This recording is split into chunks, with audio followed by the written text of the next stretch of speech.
Ladies and gentlemen, welcome to Scross Entertainment. I'm Mitch, aka Rollbacchus, and this is our first gaming review. So I'll be the first one to admit that I am not the biggest Kirby fan in the world. I felt like the last two Kirby's that I've played were hindered very much on the fact that they were extremely easy, which made me lose interest really fast. I didn't think I was going to come back to a Kirby game, but I'm so glad that I did. This game was a solid video game.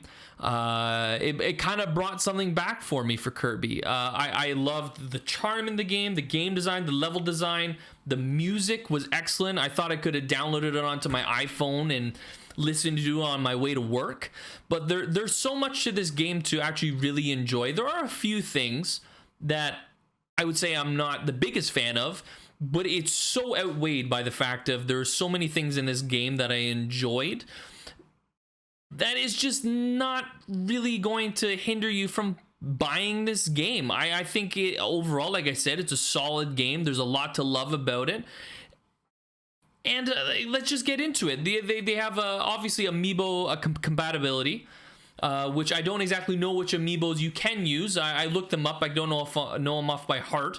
But you can go on Nintendo.com and look them up and see what they kind of give you for a little bit of an oomph in the game. The collectibles in the game are great.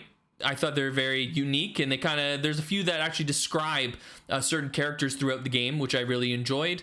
The co-op, there is co-op in the game, which I'll get into a little later.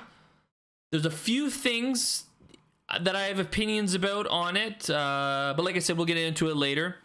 But we can get into the world design, which I just thoroughly enjoyed. You're obviously going to have your regular desert, water, ice, as you can see below, beach, the fire. You have like the stuff that you would always think about when you're playing a like Super Mario World or something like that.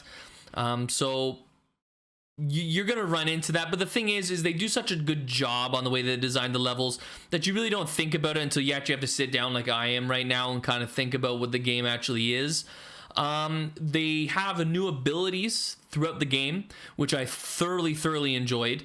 It kind of reminded me of Mario Odyssey with the whole throwing to the hat to certain little, or not little, but objects throughout the game, and it kind of gives you new abilities. This one, as you can see down below me, you are on a roller coaster that you inhaled, and you get a 30-second playthrough on a roller coaster. You also have things like you can fill yourself up with water until you're like a big blob. You can take a vending machine, inhale that too. You can do a bunch of stuff. You can even take like these little circles that you inhale and you become like a sail for a ship.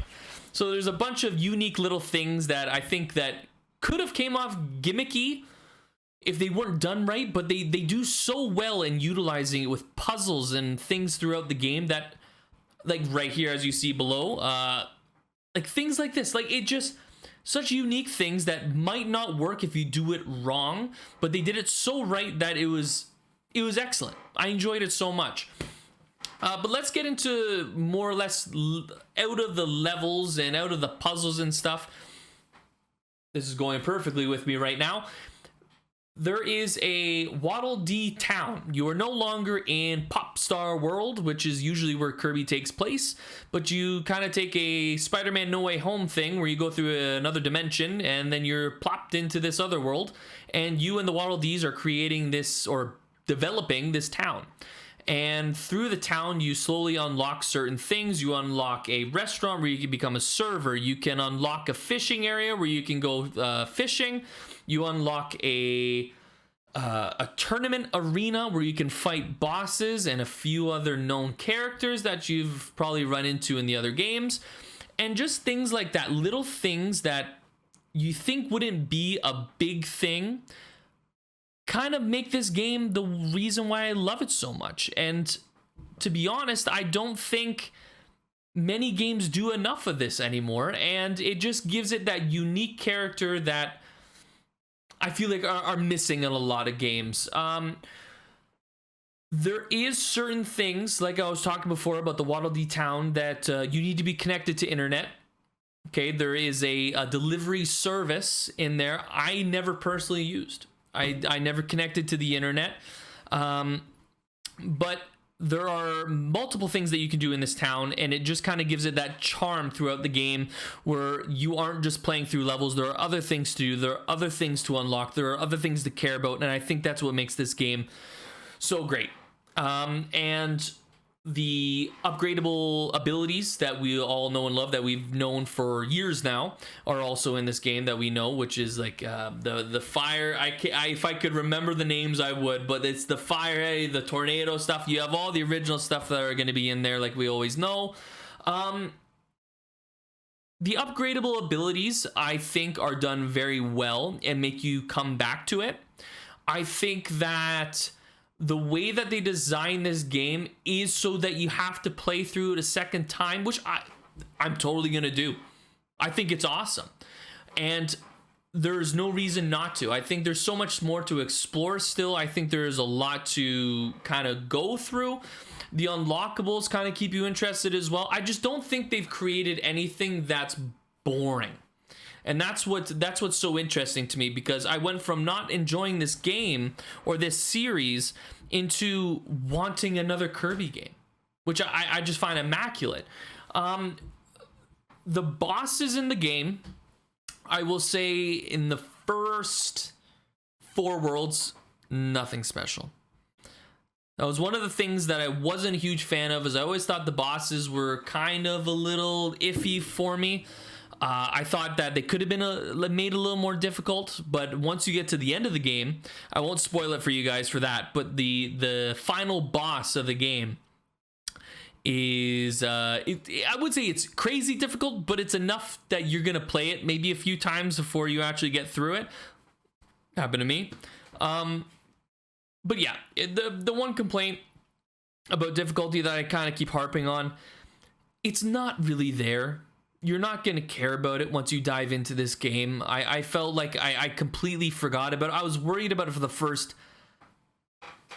10 minutes of the game, and then you just get completely lost in the fact that this game's actually really good, and there's so much more to enjoy than just the difficulty of the game. But there is one thing that I want to, before we kind of get to the end of this, there is one thing that I kind of wish was different, and that's co-op.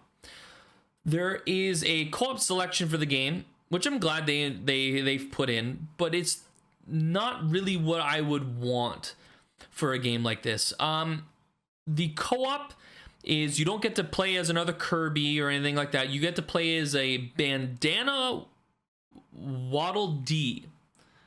I think that's what it is, a Bandana Waddle Dee. The issue is the way that they've kind of designed it is that the character or the person playing Kirby, so player 1, gets all the camera angles. The camera will follow you as Kirby. It will not follow you as the Waddle Dee. You don't get the same abilities as Kirby. You get like a spear stick to kind of fight alongside Kirby. And it kind of seems like the co-op was rushed a little, or they didn't put enough care into it. But if you're not playing co-op, then you just don't care. Or if you have a really young kid as well, then you don't really care. If I was 4 years old, I would just love the fact that I'm playing a video game with either my brother or my dad, right? So that's the only really thing that I kind of had a little bit of a questionable moment for the video game. But the fact is if that's all I'm complaining about, then this is a good game. This is something that I'm definitely going to go back to. I'm definitely going to go back to enjoy. There's so much to keep going on, and like I said before, I hope that they do another Kirby game, which I'm pretty sure they will. And I'm just excited. It's nice to see that a series like this has kind of made like a big comeback in a sense, with bringing more people in like myself to come and play, while you can change the difficulty and make it more enjoyable. So yeah, if I had to give this game a rating, I would probably say it's about an 8 out of 10. I thought it was solid all the way through. I enjoyed myself way more than I thought I would. If you're on the fence like I was, take the plunge. I think it's totally worth it. I do not think that you'll be disappointed in it, and I'll be in first in line for when the next Kirby game comes out. But if you did enjoy this video, make sure to drop a like and a subscribe, and comment down below if there's any other video games you'd like us to review, and you will be hearing from us in the upcoming days with a bunch of more content. Thank you for watching. See ya.